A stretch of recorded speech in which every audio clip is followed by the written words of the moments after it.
Welcome to Maven Knowledge. In this chapter, we are going to talk about verb. This is the fifth chapter on English grammar. And in this video, I'm going to talk about one of the verb, that is action verbs. So first of all, verb is one of the parts of speech, and there are total of 8 parts of speech. I have made a separate video on other parts of speech, so you can refer to those videos. What are verbs? Verbs are words which expresses an action, both physical and mental, as well as state of being.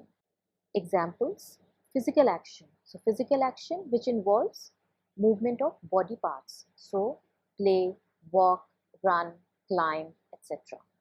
Then the second one is mental action, that talks about your mind, your brain. Think, want, wish, decide, forget, etc. Third is linking verbs, which is also called state of being. Explain any situation but do not express any activity. So linking verbs, they express any situation but they do not involve any activity, any action. Is, am, are, was, were, be, been, will, shall, being, etc. The last one is helping verbs. So helping verbs are can, could, was, had, etc.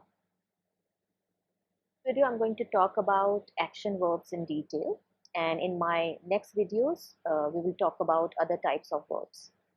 So action verbs, they express specific actions, both mental and physical. Examples: walk, run, remember, forget, think, catch, jump, talk, wish, want. Action verbs can be either transitive or intransitive. So what is transitive verbs?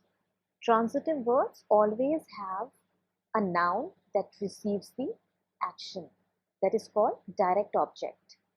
They sometimes have indirect objects as well, which talks about to whom or for whom the action is taking place. Examples: direct object, Mike donates money. Donate is the action verb, money is the direct object, as Mike is donating what? Money. Indirect object, Mike donates money for charity. To whom he is donating? Charity. So that's the difference between direct object and indirect object. And what is transitive verbs? They have a noun that receives the action.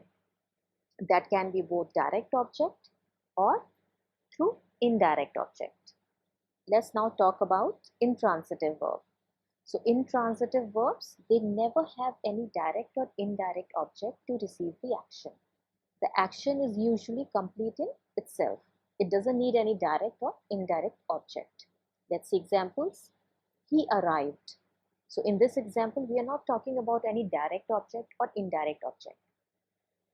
And when we will talk about he arrived at London airport, so that means we are referring to a direct object.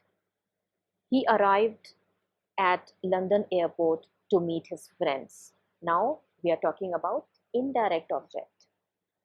Okay, but intransitive verb, they does not include any direct or indirect object. He arrived. She smiled. I walk to metro daily. Charlie is reading. He cried. She died. All the above sentences are complete in itself and do not require any object. So what's the difference between transitive and intransitive verb?